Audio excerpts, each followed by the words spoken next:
preseason games went and heading into the regular season next week? Just our chemistry. I think we built our chemistry as the games went on and on and on. We're starting to learn each other. We started to learn each other every quarter, every time we was on the floor. So that was the biggest thing that we can build from the games that we played. Hey, LeBron, I don't know if you remember this moment, but when you and Russ went to Summer League for the first time, Austin was playing in the game, and he said he heard the roar in the arena, but he couldn't tell what happened. And then he heard a voice from like the second row yell out, "Good," after he did like kind of a routine dig down or something on the weak side. And it was just the fact that was the play, right, that you had called out. You were watching, and he then put it together once he got to the bench. Do you remember that? And does a little moment like that tell you something about him or something about you? Absolutely. I do remember that. And, he was the back line of the defense, and the shot went up, and it was his obligation and his job to crash down on the big, either for a block out or if the ball was going to another place on the floor. But, just seeing that IQ from him, from a rookie, and knowing that he was a guy that we drafted, I was like, okay, that was a winning play. So, like I said the other day, the kid is pretty good, and we're happy to have him here. Would that be just a general way for you over the course of your career? Is that the quickest way to get your trust, is by somebody with IQ, or is that a fair statement? I just always have loved playing with guys with high IQ and guys who play the game the right way. It's just always been I've always grown a likeness and a love for players like that who literally have zero entitlement, who just come out and work, who play the game the right way, always in the right spots, and understand and learn from their mistakes. Hey, LeBron. Seeing Russ on the court for these last two games, being in those minutes with him, what kind of energy and I don't know if pace is the right word, but maybe force is a better one, that you and him can both bring at the same time? What kind of pressure do you think that puts on teams?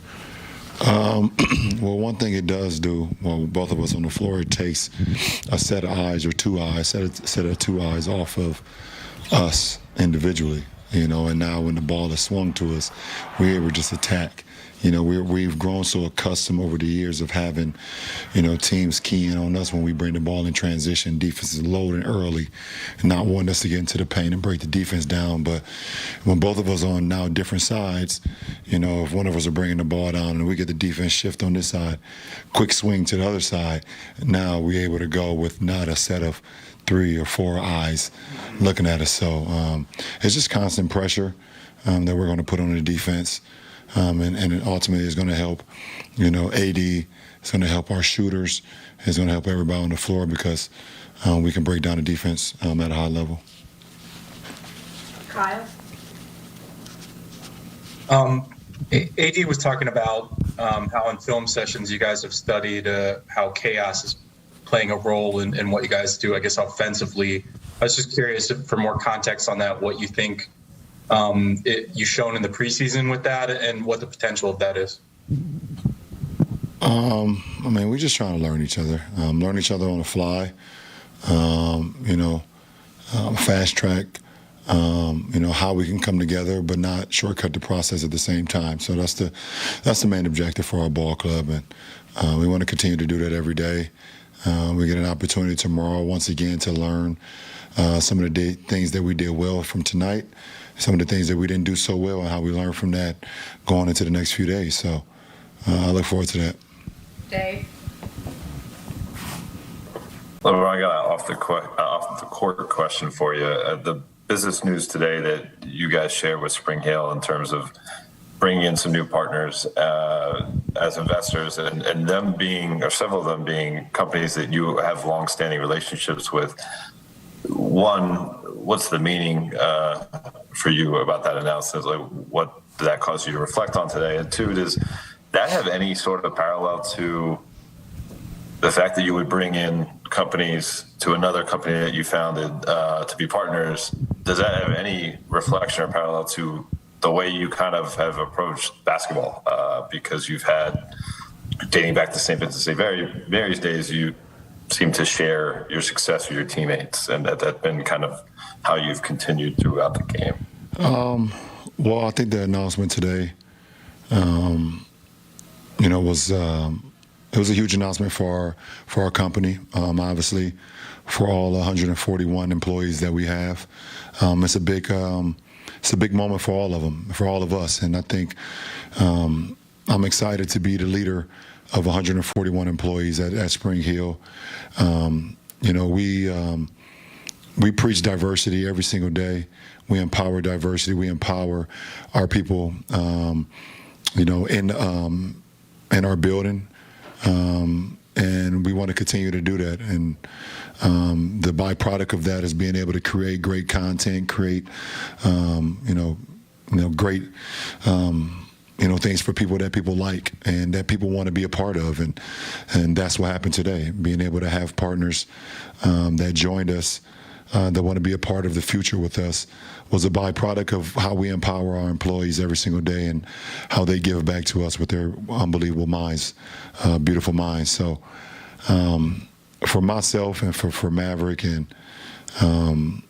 for Randy, for Rich, when we started this thing over 2 decades ago, I guess,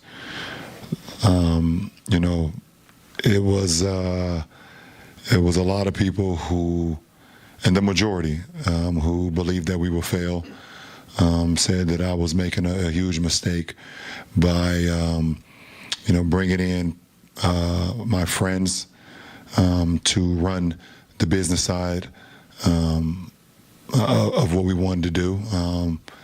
And we use that as motivation. We also use that as a stepping stool to get better. Because we didn't know it all. We knew that. We were young kids, in a system, in a league that we didn't have much things to base our, base anything off. We were all learning on the fly, but the one thing we all wanted to do, we wanted to work. We wanted to work. We wanted to learn. We wanted to be sponges. We wanted to figure out ways how we can make an impact, not only for our community, not only for our family and friends, but for people that we didn't even know at the time that will hopefully be able to join us later down the road. And that's what the announcement today was. So, it's a great announcement for, like I said, for our employees, for everybody that follows Spring Hill, for everybody that's a part of it, and to our new investors, to our new people that's joining us. It's going to be a great partnership, and we look forward to continue to grow, as we've done over the last couple of decades. That was LeBron James, and here is Josiah Johnson Caruso giving Austin Reeves his honorary to go plate in LeBron James. Absolutely loved it. The GOAT, Josiah Johnson.